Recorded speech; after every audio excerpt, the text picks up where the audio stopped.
রাজধানীর মৌচাক এলাকায় doctor Sirajul Islam medical college হাসপাতালের পার্কিংয়ে থাকা একটি গাড়ির ভেতর থেকে দুজনের মরদেহ উদ্ধার করেছে পুলিশ। নিহত দুইজনই পুরুষ। তাদের মধ্যে একজনের মরদেহ গাড়ির চালকের আসনে এবং আরেকজনের মরদেহ পেছনে যাত্রীর আসনে পাওয়া গেছে। ঘটনাস্থল থেকে আলামত সংগ্রহ করেছে সিআইডি। আর সিসিটিভি ফুটেজ বিশ্লেষণ করে এই ঘটনার রহস্য বের করার চেষ্টা করছে পুলিশ। এস এম ফয়েজের রিপোর্টে বিস্তারিত। 10 আগস্ট ভোর 5:40 সিসিটিভির ফুটেজে দেখা যায় ধীরে ধীরে বেজমেন্টে ঢুকছে একটি সাদা প্রাইভেট কার। এ সময় গাড়িটির ভেতরে ছিলেন 3 জন। গাড়ির মালিক সৌরভ, চালক জাকির ও সঙ্গী নিজাম। গাড়ি পার্ক করে বেরিয়ে যান মালিক সৌরভ। ঘন্টার পর ঘন্টা একই জায়গায় দাঁড়িয়ে থাকা গাড়িটি নজরে আসে Sirajul Islam medical college and হাসপাতালের নিরাপত্তা কর্মীদের। কাছে যেতেই ভেতর থেকে বেরিয়ে আসে দুর্গন্ধ।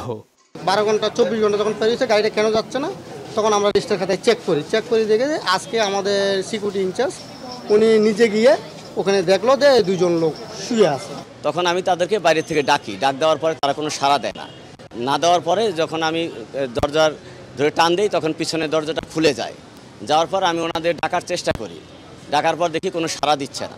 হাসপাতালের রেকর্ড বইয়ের তথ্য অনুযায়ী রবিবার ভোরে গাড়িটি গ্যারেজে প্রবেশ করে। এরপর থেকে সেটি বেজমেন্টে ছিল। পুলিশকে জানাইছি, পুলিশ এসে দেখছে এবং তারা ডেড বডি নিয়ে গেছে। তারা দেখবে এটাকে, তারা ইনভেস্টিগেশন করবে, ওরা বলতে পারবে কি হয়েছে।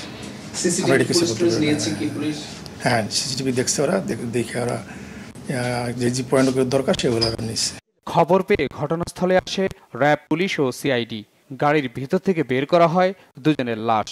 হত্যা না অপমৃত্যু সে বিষয়ে তদন্ত করছে পুলিশ। 2টা অজ্ঞাতনামা লাশের আমরা শনাক্ত করতে পেরেছি।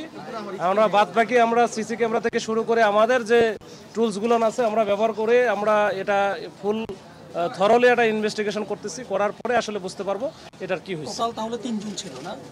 হ্যাঁ, ওই গাড়িতে যখন আসে তখন 3 জন ছিল, মালিক ছিল আর এই 2 জন ছিল। তো আমরা মোটামুটি ক্যালকুলেশন করে দেখলাম 30 থেকে 32 ঘন্টা তারা এই গাড়ির ভিতরে ছিল। তো এইটার কারণে একটু লাশটা একটু ডিকম্পোস্ট হয়ে গেছে বা একটু অন্যরকম হয়ে গেছে। এটার কারণে বোঝা মুশকিল। তবে পোস্টমর্টমে গেলে হয়তো ডাক্তাররা দেখলে বুঝতে পারবে যে কোথাও অন্য কোনো ঝামেলা আছে কিনা। মেডিকেল হাসপাতালের বেজমেন্টে রহস্যজনক লাশ উদ্ধারের ঘটনায় আতঙ্ক ছড়িয়ে পড়ে গোটা এলাকায়। S M Faiz, Bangla Vision, Dhaka.